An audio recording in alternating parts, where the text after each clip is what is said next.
Bună ziua, Flavia Barbat. I've been following your work. I saw that you were the editor of Branding Mag, and of course, being a branding dude, as I am, I was like, oh, that's interesting.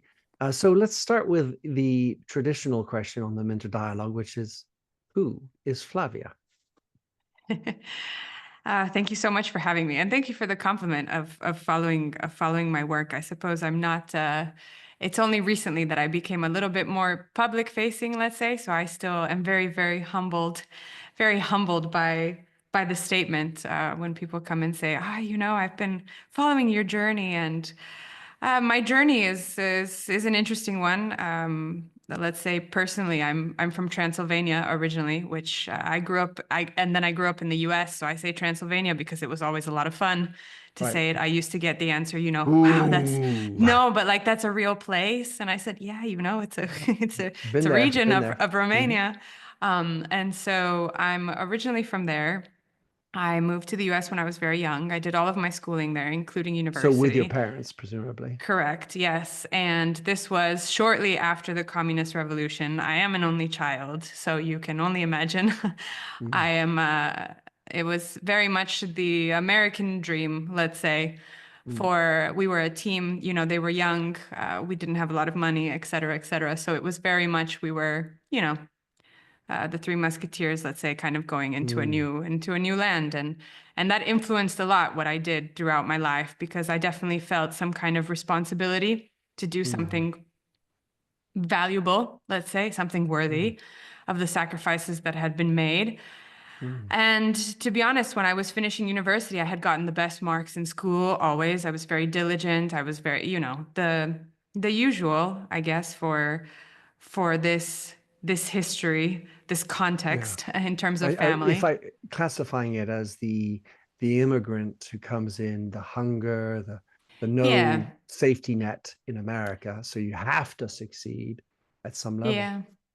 And I was also raised very independent. My parents had to obviously work a lot, so I was alone quite a bit. There was no family around, so I didn't really have that luxury. And so I was very focused on my things, what I was building, what I was doing, what I was writing, because I was writing since I was little. I didn't realize that I would go into writing in the end, but now I can see it, looking back, the signs were kind of there. And I did everything correctly. And when I was finishing university, what I realized is that the jobs that I was being offered were less, not in terms of money. That's not what I mean. I just mean less than what I was capable of. Mm, I didn't, and I've always been honest with my parents. So I looked at them and I said, this doesn't make sense. This doesn't, all of the internships, all of the things, I have proven that I can do so much more. I've been in situations where bosses or partners or whatever you want to call it, I could see that I could do what they were doing, maybe even do it better. And I also proved it along the way. And I said, I cannot possibly start from here. There must be something else. And so while I was looking for a role, and I was, let's say, coming to the end of my schooling, I found this website called brandingmagazine.com. And so I didn't found Branding Mag, with which a lot of people don't know, but it was some guys in Serbia, much younger than even I was at the time. I think they were 18 or 19, designers and developers by trade that loved branding before it was really a thing, before people realized that it's not just a visual identity and a logo and things like this. And so they bought this domain that was obviously very valuable. They bought it and they built brandingmagazine.com. And I came in as a contributor. I applied as a contributor. I said, mm, I didn't study branding in school. It wasn't a thing then. mm. Still, we were studying marketing, advertising, Right. entertainment, media and technology, radio, etc., but not branding as a concept and or as a set of principles even. And so I became a contributor for them. I was in New York. I was just writing articles about campaigns and things like this. And I found it incredibly interesting, but I also became very good friends with obviously the owners and the founders. And I quickly became editor in chief because I was in New York. I was, English as well, not a first language, but quasi. And they made me editor in chief because like I said, I got involved very quickly. And one thing led to another. And because of personal reasons and things like that, I ended up having half of it, like sharing it 50-50 with the founder, and then ultimately buying him out, I think a year later, because he wanted to, they had other businesses, they had other things. And they asked me if I wanted to take it over. They trusted me with their vision. I said, yeah, of course. And so I remember that, it was probably like the biggest investment I ever made at that age. Or Yeah, it was, and it was a big deal for me. But I remember telling my parents, shortly after I started being editor-in-chief of Branding Mag, before I bought it, let's say, I told them, I said, there's something here. I told them, I said, there's something here, not just with Branding Mag, but there's something about how I'm seeing what I want to do with Branding Mag. And I think it can apply to companies. And so I started thinking of, I don't want to write about campaigns. I don't want to do short form content. I want to do long form thought leadership, educational, practical advice that is not self promotional, that is not this like icky, gossipy kind of thing at a time when really, I think every platform around us at that time was doing the opposite, short attention clickbait. spans and yeah, 250 words per article. And I've always said that the only way, let's say in life, one of my biggest rules is that if everybody is looking left, I look right. That's one of my immediate triggers. If I see a majority of people looking in one direction or doing something in one direction, I immediately go and try the opposite. I don't 100, it's been 100% correct for me so far. Let's see, let's see moving Do you forward. invest it? Do you invest in the stock market, Flavia? No, But it sounds like you ought to. yeah, it's The I think, contrarian. I think that well, no, in markets it's also proven correct. Let's say not in stock markets, but in other markets I've definitely invested in. It's also proven it takes a little bit of you have to be a little bit crazy to Mm, really you have to have a lot of faith. You have to really cultivate like a very strong relationship with your intuition or else it will drive you nuts because the things don't happen immediately. mhm, It's not like, oh, I made this switch and then all of a sudden everybody realized it. We're looking 12 years later and I'm still having some of the same discussions. Let's say mhm, it's now that AI has completely, I want to say, just pummeled through and kind of exacerbated that entire trend that started 10, 12 years ago with that I was just describing, has exacerbated it to a point where people are finally maybe realizing that, there was some truth to what I had been saying from before. And fortunately, there were a lot of companies along the way that understood this and they became clients of ours. And this was the thing that I told my parents at the beginning. I don't know, 20, 21 when I graduated, 22 when I kind of took over Branding Mag. And I told them, I said, listen, if you can support me for a little while longer, I really believe that there's something here. And I want to go into consulting immediately. And lo and behold, it worked. I went to Cannes Lions for the first time as a media partner through Branding Mag, which was a big deal. I went by myself. I was young. I didn't know what to expect. And I met this agency called Sapient Nitro that ended up getting I bought know by who they are. Publicis. Yeah. Yep. And they totally believed in the vision. And originally they wanted to onboard me, but I told them, I have Branding Mag. This is what I love. This is what I want to do. But I can consult. I can do, you know, they bought the entire concept of an editorial strategy for a B2B brand, thought leadership, and they paired me with their head of research and insights.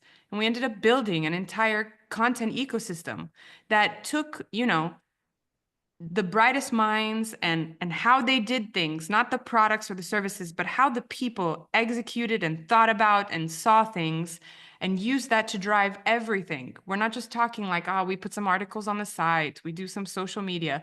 No, I mean like account-based marketing. I mean employer branding, all of it. All of it, we ended up kind of infiltrating into an entire system that I believe some version of it they still use today. The platform for sure is still there. Um, and so I was there and I kind of played this interim, this kind of external editor in chief for them. And I applied, that's when I built this entire approach. That was my first application of what I believe to be true. And it took, a really good, like they always say, it's true. They took a really good client to make it happen. And it was right in the end. And so since then, many people have known me as editor-in-chief of Branding Mag. It's true, but I've been consulting brands all of these years on editorial, on not templatizing your content, not Mm, not remembering that people don't have short attention spans if the content is good. Shifting PR away from the stuff that I see pitched at me every day, which is mhm. just trend based, report based. There's just no distinction. And now it's even worse. I mean, when you think about AI, how are you going to stand out in this mess? Yeah, I wanted to just push back on that one piece, or at least clarify something I heard you say, Flavia, which was that AI exacerbated the trend. And what I thought at the time was what you meant was that AI was doing what you're doing. What you meant actually was AI was just making worse the kind Yeah. of old-fashioned silly willy kind of branding, repetitive SEO, filled tag words, all this type of stuff, as opposed to thoughtful content, which is what you provide versus what AI provides. For sure. No, it exacerbated the trend that I was kind of up against Right. because I think that technology, and especially this one is a good example. It reflects our way of thinking. It reflects the average way of doing things. It's not like one-upping us. I don't know how to explain it. It's limited by how much, how we think, the values that we have, what we kind of put into it. That's what it's going to use. And this is what they tell you all the time.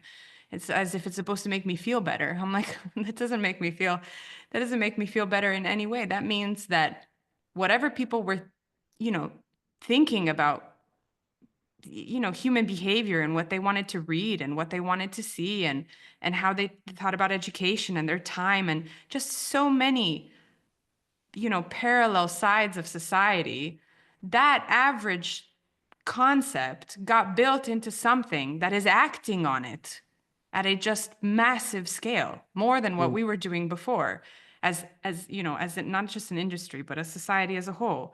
And so for me, I almost can't be upset about it because finally more and more people realized, what I believe to be true because of the fact that it was just too much. And this is what tends to happen, if you don't course correct yourself in your life, the universe will bring you situations that help you shift because ultimately it wants you to evolve. It doesn't want you to stagnate, doesn't want you to go backwards either. It wants you to evolve. And the same thing has happened here. We created something that ultimately showed us that, you know, evolution is a little bit more nuanced than just that. And it's not so black and white, like, I can do more, therefore, great. Well, Mm. I'm gonna hope so. But let's start. I think we need to do a little level setting, which we'll start with brand. So, because a lot of people, I think, will not still have any real concrete idea as to what brand is. How does Flavia define brand? Yeah, it's always been a nice question to ponder more than a question to answer, I think. I've always loved the thing that drew me to branding when I first learned about it is I felt like it applied as much to a person as it did to a company, as it did to a community, and as it did to a nation. And once you get to that nation, that national level, I was hooked because I always wanted to, rebrand Romania. And my dream was to go back and things like this, which I did in the end. And I think I made, Mm. significant impact and probably will do more in the future. So this is kind of what got me. And I used to think branding was everything. I was sitting there thinking, okay, so it's not just the way you look, it's the way you speak, it's the way you act. It's basically anything that you put out into the world, any kind of movement you make or effect that you have or interaction that you cause. I used to feel that it was everything that a business was. It's not like it was separate or something Mm. like this. And and and that people are building their brands all the time. Companies are building their brands all the time, from small to large. Everything is ultimately building I don't want to say perception, but it's a combination of perception, reputation. And I've always tried to get people and companies to think with more intention about how they do the things, to Yeah. realize that So this is true. You know, this painting is being painted of you or of your organization or by whoever it is that sees you or interacts with you. And you want to be as intentional about how you provide them with, let's say, the colors and the shapes and the that they're ultimately using to paint this picture. You want it to be not just consistent, which is a big thing that brand strategists say all the time. You want it to be coherent. You want it to have versatility, and you want the painting to continuously grow in a way that makes sense, you know, that keeps people engaged, that has this is how I see it. And I always mm. loved it. I always loved it for that. And maybe we can talk about this later, but then I realized it wasn't necessarily branding that was everything. It was something else, but Oh, well, what is something else? You've intrigued me. So I've I do I think it is everything. so it is, but when I got more, so when I reached a point, let's say about a year and a half ago, where I said, okay, I want to apply all of the things that I've been teaching others to do to myself, because I Mhm. had been quietly in the background, you know? And I said, I want to talk more about what I do. I want to teach others how I do the stuff. I want to do courses. I want to do all of these things, you know? And as I started processing through that and realizing that what I had was very much a platform, an approach, a methodology, I was uncovering about myself the same things that I helped other thought leaders, let's say, or just people really uncover about themselves and how they do things, which is what really makes us unique. And I realized that branding is nothing without communications.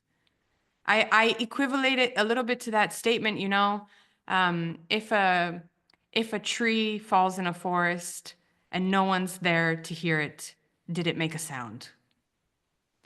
And so I was sitting there thinking, you know, yes, branding is everything, but it simply doesn't exist without comms. It doesn't get processed. It doesn't get communicated without communications. Well, I And mean, if I could, one of the ways I think of brand, if I have one word, it's trust. It's the ability to have trust, and that's something you can't tell someone to have. You need to demonstrate it, and therefore communications participate. But I mean, if you're talking about, let's say, the silent communication and the intuition, if that's part of communication, then I can go with that. But I mean, I suppose what I liked about your description, Flavia, was you talked about how others perceive it, creating a sort of an environment, a thing that others can perceive, as opposed to trying to control, which I think is the main issue with most people who think of comms or communication, is that they're trying to control what they say, as opposed to letting it be congruent and then perceived. So this is a debate, let's say, that I often have, because in this period where, you know, everybody's talking about authentic, everybody's talking about real, everybody's talking about raw, I understand the concept, I understand the need, but for me it feels like we went very far in one extreme of fabricated, you know, messaging, exactly a little bit what you're talking about, the control, the manipulation, you know, the perception of marketing that was there from, you know, the 60s, etc.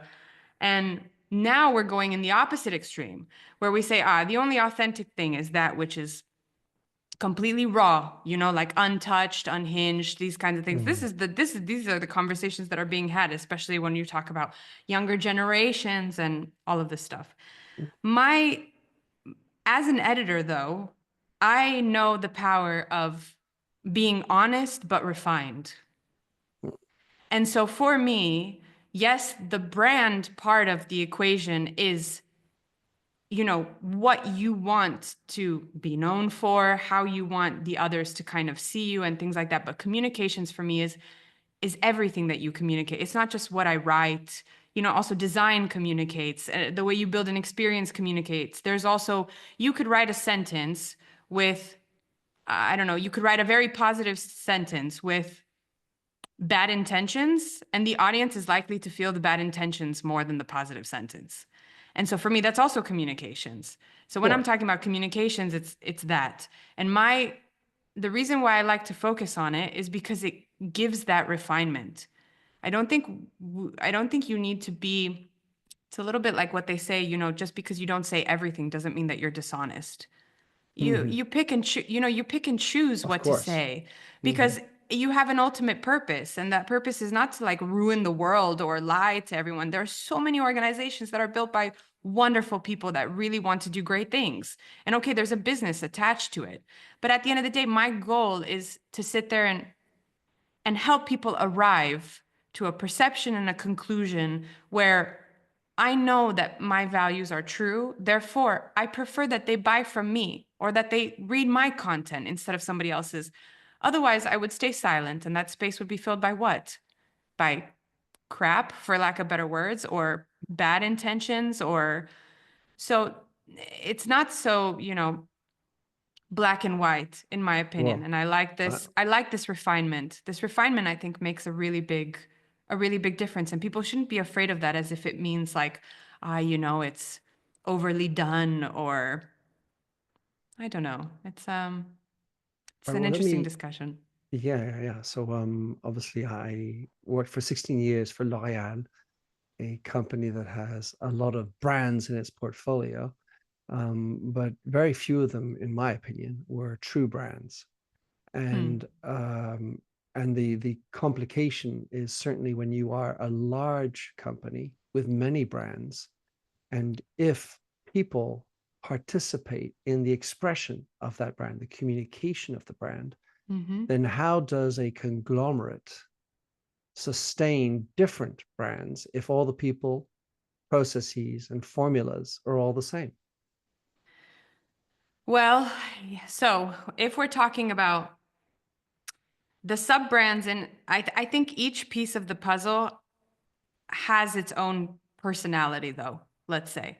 I Hmm. think it's kind of like you think about it at scale. So when we do editorial work, for example, we build an editorial strategy. Let's say it's the best example that I can come up with is, imagine that if it's based on everyone that works for you, or if, let's say, your thought leadership platform is based on a collective of people that are the voices that combined make up, the voice of the brand, as like a choir, a harmony.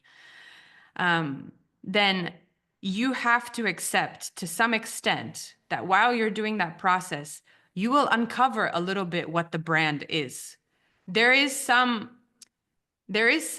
push, some decision as to what the brand is based on the executives or the founders or whoever's really making the decisions, let's say. But you must be open to the fact that a brand also evolves and lives based on whoever works for you. They are collectively defining the brand every day, whether you like it or not. So a rebrand is a very interesting exercise, because during a rebrand, if you do it properly, in my opinion, you will either uncover what the brand really is based on who is inside your organization, or decide from top down what you want it to be, but be prepared that you might have to change a lot of the people that are working there in order for it to function moving forward. A lot of people don't think this way, but when you're in editorial, this is the mindset you need to have. A little bit how, a newspaper is made up of the voices of its journalists that each have a little bit of their own approach, a little bit of their own style, but collectively they make up, what the New York Times is, for example.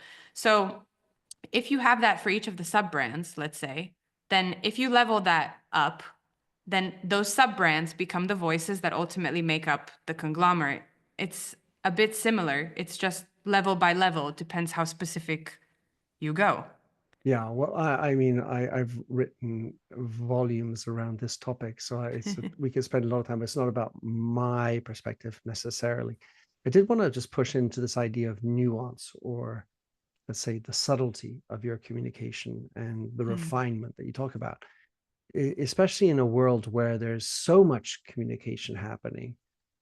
It's been my observation that nuance often gets lost in the cloud of streaming and noise that's out there.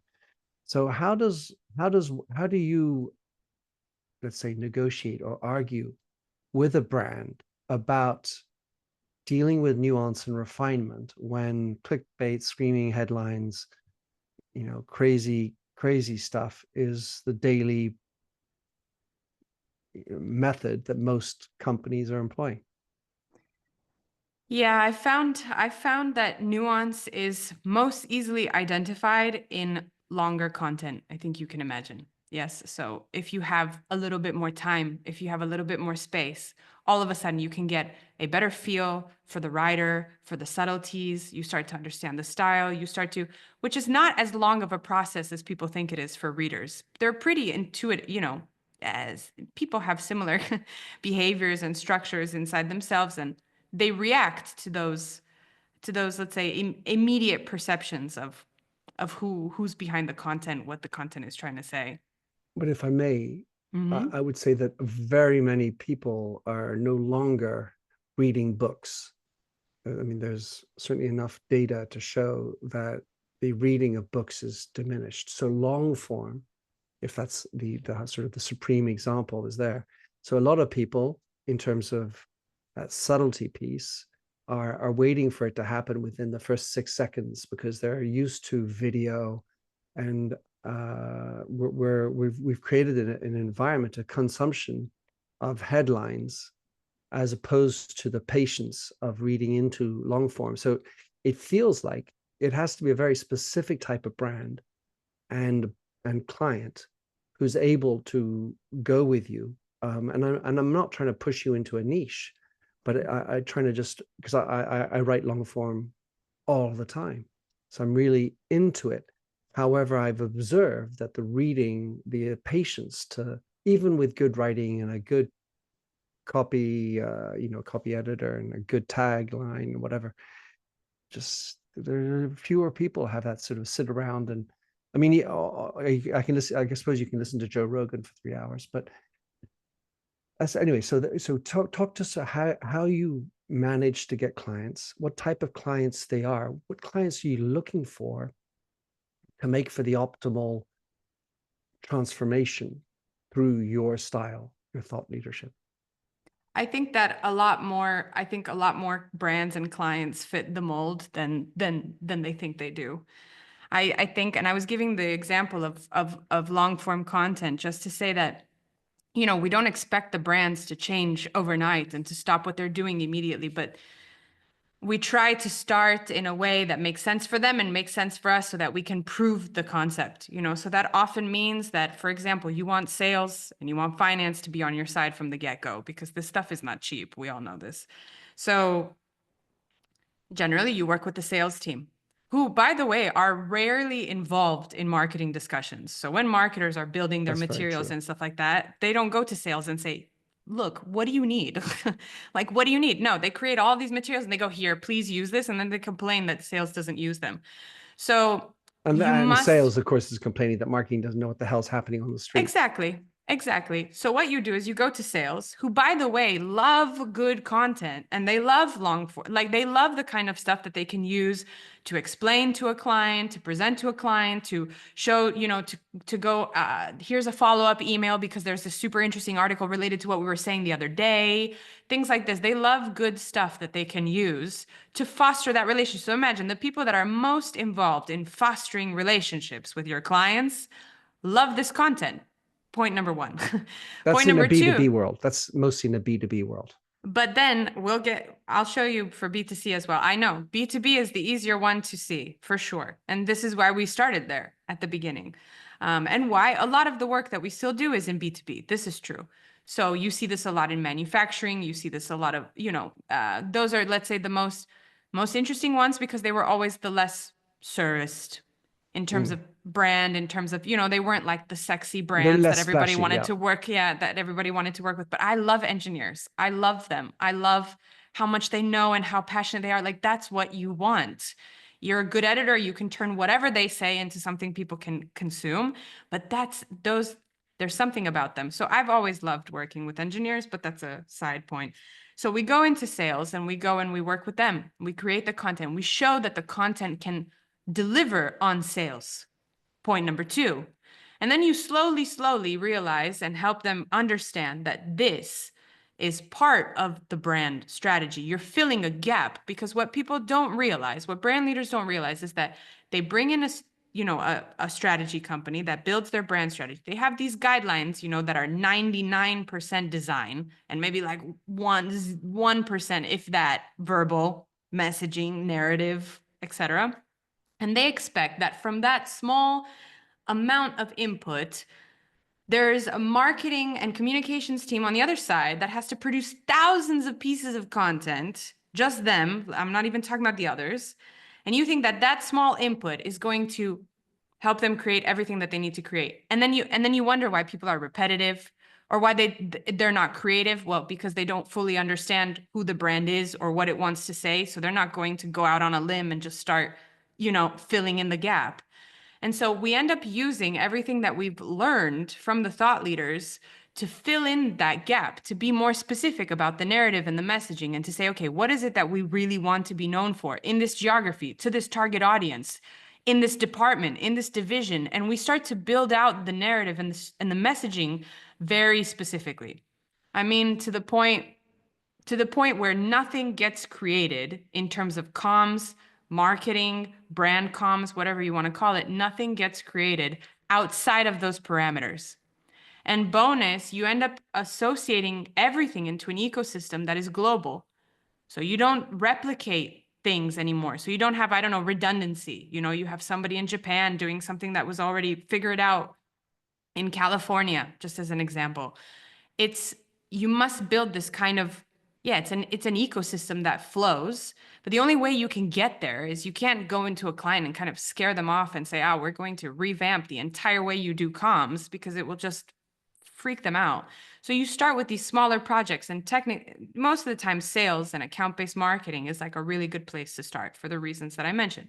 And then they realize that the editorial thing really matters. It builds relationships. It can do the same with their audience on a wider scale, or with the public, if they're a public-facing company, trading on the stock market, or with their investors, or at events, or all of a sudden this editorial mindset, the principles and the values that you have been kind of teaching incrementally, the brand leaders start to realize that it applies to everything. And this is what I mean, that you can infiltrate your entire way of operating with the right intention, with the right values that drive the way you produce, the way you create, the way you act, the way you speak. And people feel that. And as I said before, this long form thing, I care less about how long it is as I do about, its reason for existence, first of all. But I focus on long form because I have to break this mindset that people think that everybody has short attention spans now, really. And if we're talking about nuance, nobody is waiting for nuance in the first 6 minutes. They're waiting for fast food in the first 6 minutes, not nuance. Those that really want nuance, those that really want nuance, they're going further and they're going deeper and they're asking more questions. And this also creates the expectation of companies that they accept that it's better to have quality relationships with maybe a smaller percentage of the population than it is to continuously chase these shallow interactions and relationships with a larger percentage. It's just a rat race. It makes no sense. It's exhausting. Right, but this is the challenge for B2C companies who are trying to get the next billion customers. And you're not going to get them with a large book, or it's true. They need junk food, generally speaking, or at least that's the approach that go. I mean, the original problem there is trying to have 7 billion customers. It means you're trying to please everybody, and which means at the end of the day that you are nobody. You're not going to have anything that stands out definition wise. Because time is going to run out, I know. But one of the questions is with regard to the voice of, let's say, the CEO and or the founder. Because it feels for me, in my experience, that if the founder and or the CEO, if there's some sort of jetted in or someone who's grown through the ranks who has that role, it becomes incumbent on them to absolutely spearhead that communication. which means because every single word, every single movement of the hand is going to be observed by the employees at first, by the shareholders, and by any other stakeholder that sees them. So how do you approach the boss, if you will, with regard to your approach? These are people who may or may not have that vision of brand that you're talking about. They may or may not think that they have the time to communicate on LinkedIn or use brand stories in their moments because they're about efficiencies and getting shareholder returns. Yeah, it's and here I'm probably going to say something that may or may not get me in trouble, but here we are. I think that Can I do a drum roll? Whew, I think that CEOs and the larger the company, the worse this is. Worse, like, not that they're doing something wrong. It's just they're so limited in what they can say. They're so media trained, and I'm not blaming them because, it's a little bit like complaining about somebody that's running a country. Who are you to sit there and judge what it's like to have that kind of responsibility? It's unfathomable, Anyways, for me, they are very within strict parameters to the point where I don't focus on top executives for this reason. I will always start down and work my way up. I will always go for the unfound, uncovered, undiscovered, bright minds around the organization that are willing to participate, that have the time to participate, that can help prove the method, et cetera, rather than working because, how shall I say this? There's so much fear to be specific in what executives say, or for them to really have like a strong opinion, that they can say whatever they want. It won't make a difference to my specific strategy. I see. It will always be in some way aligned because it's focused on that very high level narrative that will exist regardless. I Well, need to build presumably, the rest. if you're talking about a Richard Branson and Virgin, or a Anita Ruddick and the Body Shop, the content and nuances that you're going to be talking about are derived from them, even if they are not necessarily following your narrative. Yeah, this is true because they've ultimately influenced the brand narrative immensely. So I'm not saying to build the brand narrative from zero. I'm saying what happens after that. I can't just leave you. For me, it's unimaginable to be a brand strategist and leave a company with, like I said, a guidelines PDF that is 90 pages long with 2 pages on tone of voice and say, okay, like from now on, you have everything that you need. But the brand narrative continues to live on, and it's probably been influenced. If you have a founder and a CEO that really is that involved, that really is that vocal, for sure they have influenced a large part of whatever that foundational, brand story or brand voice is from there. But you need to see where it goes from there because you cannot, the whole organization doesn't depend only on that one person. And for sure, they can command a lot of the brand perception, but not all of it. And not forever either. So you got to think long term, which means that you need to involve everybody else in doing it right and thinking very intentionally about what they're communicating and how it's being received and really being audience first. You have to, how should I say it? It's not that it's not about you. You give the best that you can give, but you give the best that you can give because that's what you want for the audience. That's the responsibility that you feel. That's what generates the kind of trust that you're saying, in my opinion. And you're right to say that brand is trust. It's true. But this is what generates it. I don't All think right. So, the fake shallow thing is going to work for much longer, even for B2C brands, which we didn't really get a chance to talk about. But I've had so many conversations and so many ideas around how B2C brands can create editorial strategies of education, of, instead of a supermarket, for example, telling me, we source the freshest fruits from local farmer, et cetera, et cetera.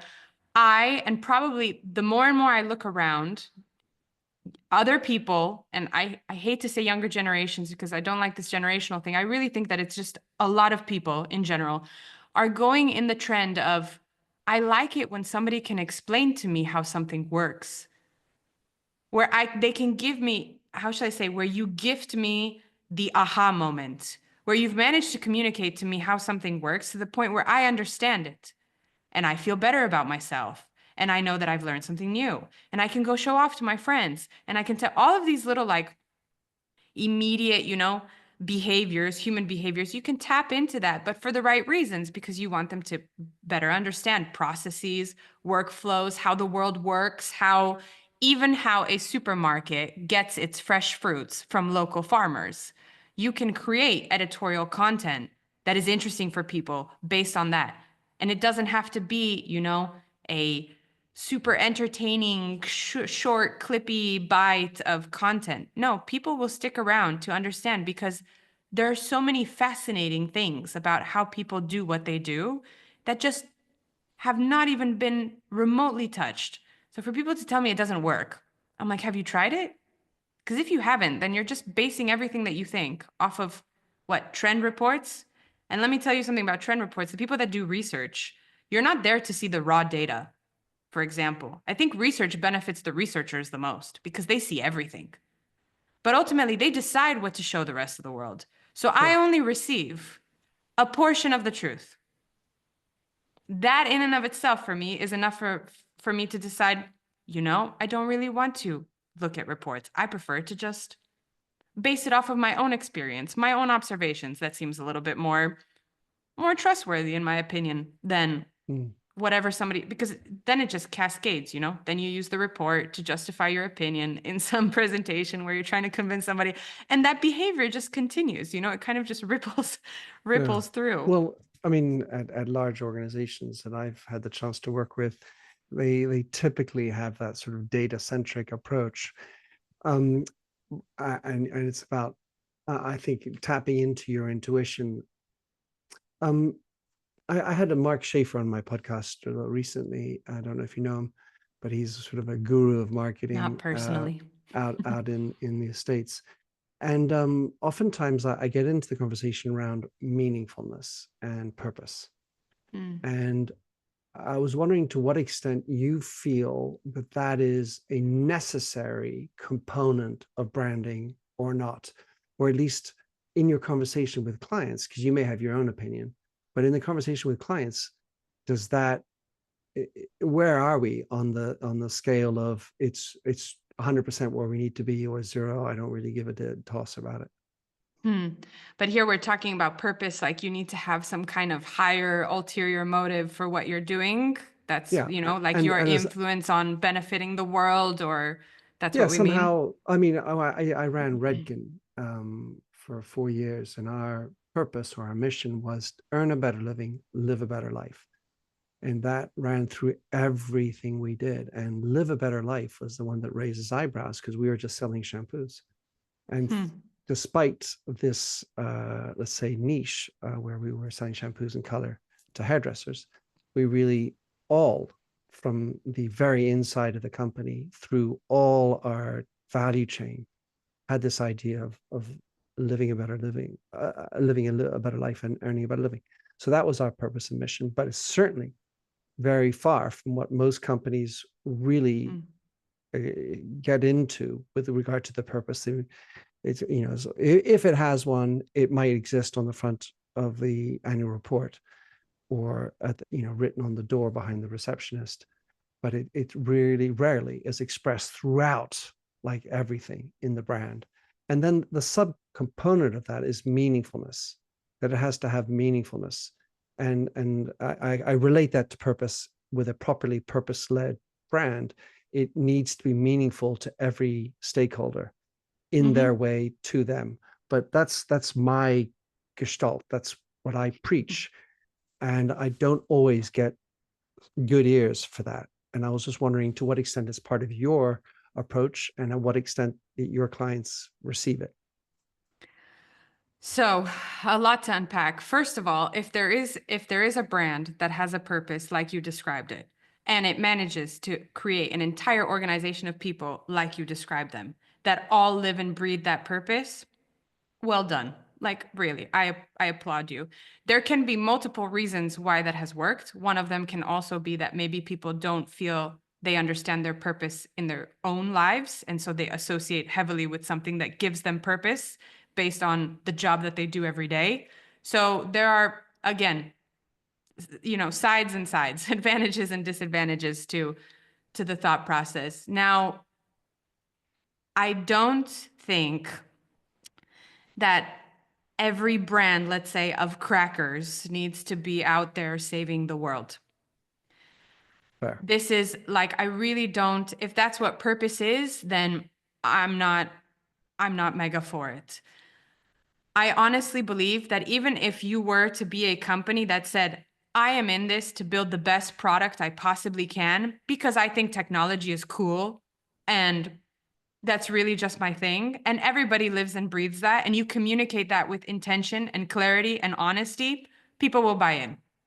I think it's more, like I said, the way you communicate that matters. And the understanding of what your values are and how those translate into like the intention that you have every time you take an action, that matters more than what you're doing it for. If it's about aligning people, getting customers, building internal culture, etc.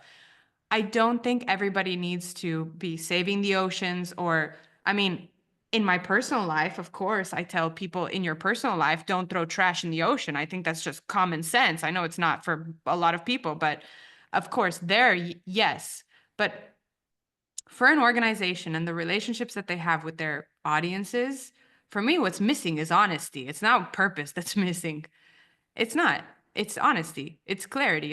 It's transparency in the way we communicate, and it's a better understanding of who the heck is actually working there and how do they think and how do they see the world? Because just because you plaster me like a nice message that sounds great repetitively all over the internet or on my TV or at an event or okay, maybe you do something interesting or quirky on social media and all of a sudden I'm engaged for 5 seconds, but does that really mean that I believe you?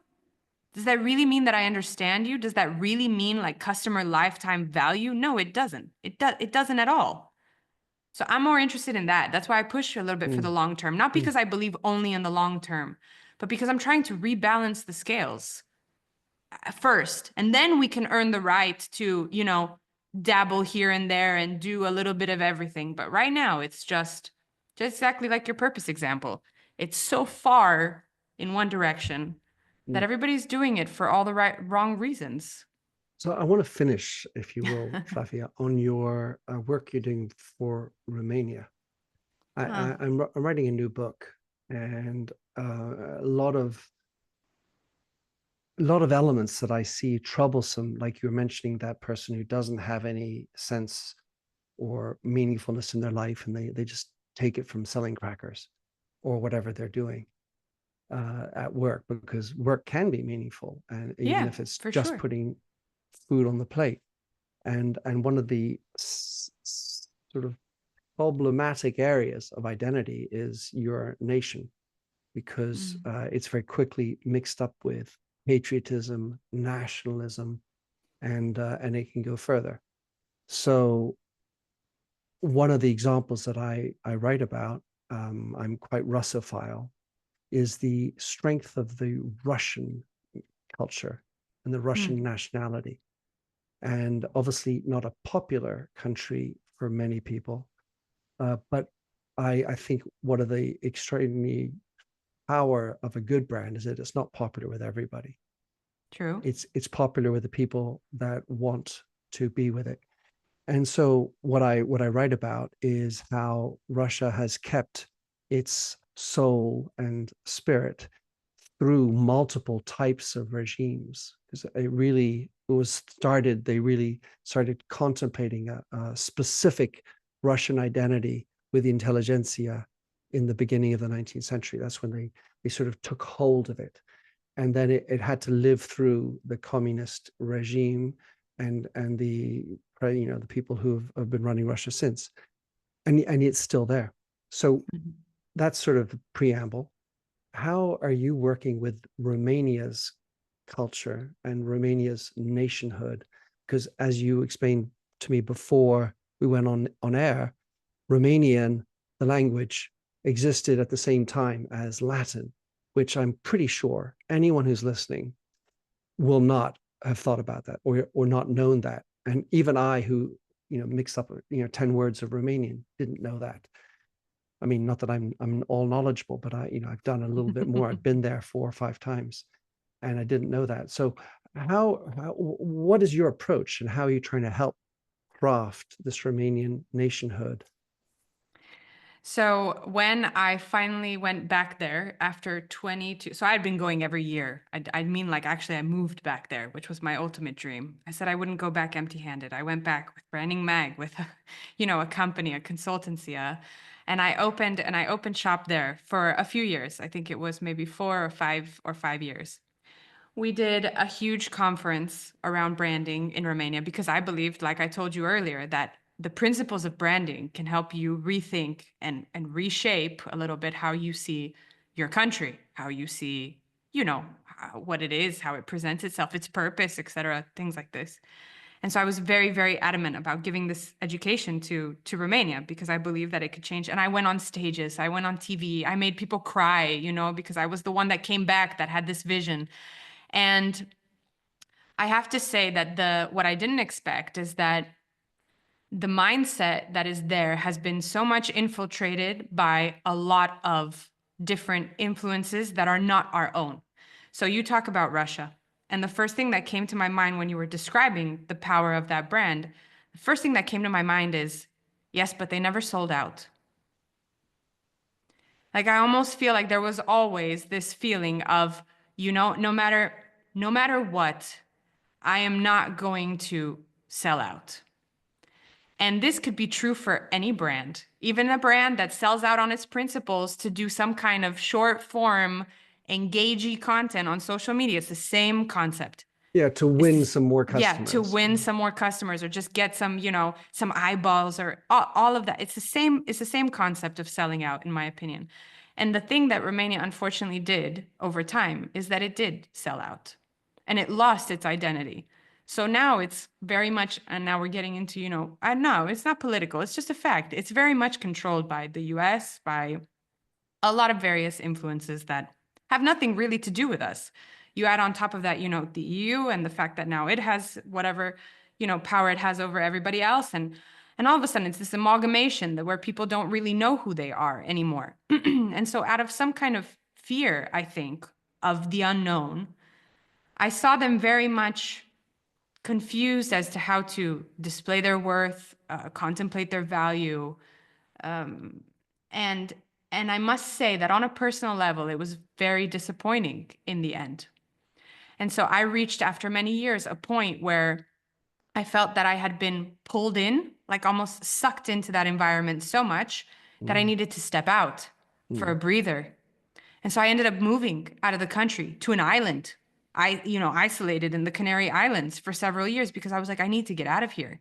mhm, And I don't think I've ever explained it quite like that. So now there it is, it's out there. And that doesn't in any way mean that I don't want to influence Romania. But what I realize is that there is so much at work there that I must come back stronger, more powerful than before.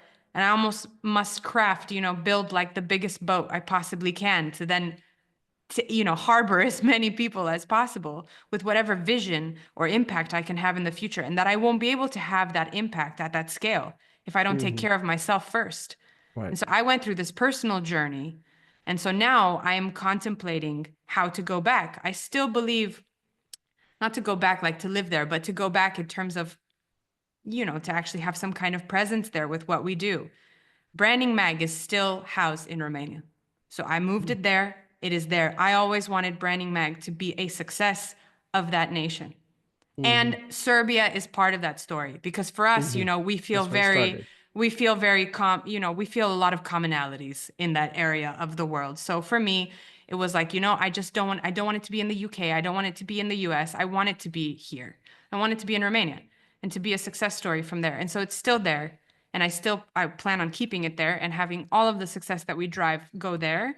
And ultimately, in the future, continuing to build the team, bringing back the conference that we had to stop because of COVID, and just Mm. trying to see how I can affect as much change in mindset as I can without going into politics, which ironically, everybody started asking me at some point. Well, I had I'm going to do the same. I mean, you wanted to be president. I think you should be president. no, correction is I wanted to be queen, but that's another. No, no, but people Well, were really royalty asking has me. its privileges. Ay, ay, ay. You know, all jokes aside, I'm not afraid of responsibility, you know, and I was always telling people, I love that. I love that country. I've loved it since I was 6 years old, confused as to why my parents had brought me to that place called America, Hmm. crying, saying that I wanted to go back. And I Hmm. kept that desire for 22 years until I made it back. Like that was my dream. Everything I Hmm. did in the US was to get back to Romania. Imagine. Like, and so my goal is definitely to have impact there, to have impact in a multitude of ways. But I don't know, you know, the moment people start asking you about politics, the moment you have your entire conference website hacked, like DDoS level hacked, the day of the event, because of what you say publicly about how much you believe in the country, is the moment you sit there and say, okay, there's something much bigger here than what I realized, you know, than what my 15-year-old mind could have imagined dreaming of this moment. And so I really needed to, you know, you need a better game plan.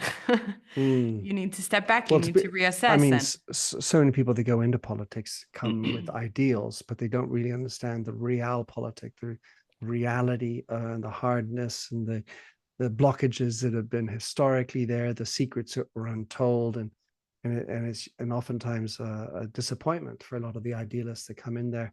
But it does feel like you're on an important mission for Romania, which in my book, when I'm writing, I believe is necessary for pretty much every country. So I agree. I had the chance to participate in being part of many countries like you, United States, the United Kingdom, France.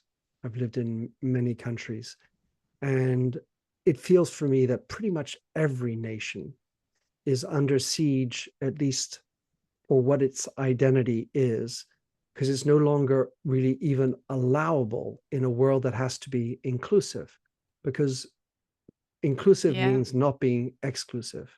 And to the point that you made about Russia, which is that they never sold out, or really there's no impression that they sold out, and have that sort of backbone, a firm shared understanding of who we are, where we come from. And I feel like even if there's diversity in a nation, that's fine. Yet, should we all pay allegiance to what that flag stands for? Hmm. And I feel like most countries are flying blind. And within it, it's citizens that are in dire need of feeling like they belong, then dissipate into other communities that they think are meaningful, but truly aren't. And therefore, Hmm. the despondency, the anxiety, the depression, because they don't actually have true meaningfulness in their lives. And I believe one of my, rants on stage is, being part of a country is one of the highest levels of belongingness. Hmm. I love no, I mean, so what you described there reminds me a lot of the American model, which I think that a lot of countries are adopting American models of everything. So when I was growing up in the US, and I must say I could see this because I was being raised very Romanian at home. And then I felt like I had to put like this mask on when I was going out. Very, very different culture, like very, very different cultures in every possible way. And what I remember telling my parents from when I was little is, I don't understand how this works. Like, I get it, you know, economically speaking, it makes sense to bring people from all over the world and tell them, okay, you have to be, you know, inclusive, politically correct, etc., because it forces them, for lack of better words, to work together, and it makes for a better economy. I get that. But from a societal perspective, what I felt as a child, and shit, even in university, it was the same. There was no freedom of speech. I couldn't say like what I had to No, say. there's your one speech you're free to say. It's incredible. No, but really, I couldn't go to somebody and say, "Listen, you don't like me, I don't like you. It's okay. We don't have to be friends. Like we don't have to agree on everything." It was just I didn't even know how to explain it because it seemed so bizarre for me. And so that's where the issue lies, is that societally speaking, we're not all meant to be like respectful of each other. Sure, this is but we're not talking about being forced to be respectful. We're talking about being forced to be friends. Well, hold on a second. Then you wonder why there's shallowness. You wonder why there's, you know, you wonder why people all of a sudden support a leader that you didn't expect. That kind of brings out all of that pent up, animosity that, guess what? Your structure and your conformism kind of created from children from when they were little. 100%. These kinds of things. And so now you see that happening in all the other countries as well. And all of a sudden, nobody can say anything anymore. So another reason why to talk about communications, voice, have brands that really want to stand for something, because I agree with you. You must stand for something, and not everybody needs to like you, but you do it with respect. I think that's the ultimate goal in life, is to feel like you've had impact and you've done something remarkable, but have never ever stepped on somebody else's, liberties, rights, toes, etc. That you did something that you believe in, you have a strong community behind you, you have, you feel like you've done something, but with zero feeling that you've done something against other people in that way. There is that can exist, but for some reason nobody explores that nuance to go back to Well, what we were talking about. the terminology I used to use is being the gatekeeper. And Redken, which was again one of the brands at L'Oreal, I considered this idea that we would hire people from other brands within L'Oreal, but only if they were happy to join our tribe, because our tribe was a certain way. And Yeah. at the gate, we said, well, if you want to join us, this is who we are. And if you don't like us, totally cool. That we don't want to be liked by everybody, but this is how we roll. Then once you get through the gate, then we allowed for total expression of the individual, because they adopted at the gate the values and beliefs that we had of the brand. And of course, there's nuance within that because not everyone had the same exact interpretation. But the same should happen at a country level. And Mm. and that gatekeeping, I think that's the crucial missing piece. Because if you don't know what your gate stands for, then how do you control ins and outs? And so your role, I think, your need is big. So once you've finished Romania, go fix the rest of the world. We, we don't have time, Flavia, for more, I unfortunately, but appreciate. it's been a great chat. I've enjoyed it very much. So how can people obviously go read more about what you're up to, hire you as some consultant to make their brands proper and nuanced? What's some of the links that people can run to? Oh, for sure you can go. Well, my LinkedIn is definitely a good place to start. No, I'm not always there, but I do my best. I know you had a different experience with that. Sometimes I miss some things, but That most of the time happens. I'm very responsive. So I think LinkedIn is a great place. Branding Mag is growing in so many ways. Like I said, courses, books. We're going to go into publishing books and things like this. So definitely Branding Mag is always a good place to start. Master classes. There's so much good stuff there, and it always runs through me. So if people trust my ability to publish, quality content, then you should know that, everything has run through my fingers in one way or another. So I hope that gives it some additional integrity, although for sure Branding Mag has a lot of its own. I think these are the most, or you can email me, really. I mean, anybody's more than welcome. Flavia@brandingmag.com. I'm always open to ideas, thoughts, feedback, projects. I'm yeah, I'm the kind of person that is very very dynamic, let's say. I'm always trying new things. I'm always trying to, and now that, like I said, I'm doing it more publicly than ever before. And let's say I used to have a little bit of a fear for standing for something, since we were just talking about that. But actually, very recently, I realized that I kind of had to let it go. So I did, and here we are. Mhm. do. If I could, it comes with age. You finally come to peace with who you are, or not, by the way. But it's difficult to know who you are young, so it's normal that it comes with time, with experience, with mistakes, and then little by little it crystallizes, and then you have to be prepared to take off the mask and then just plunge in. Flavia, Hmm. molto mesc. Mulțumesc și eu. Here we go.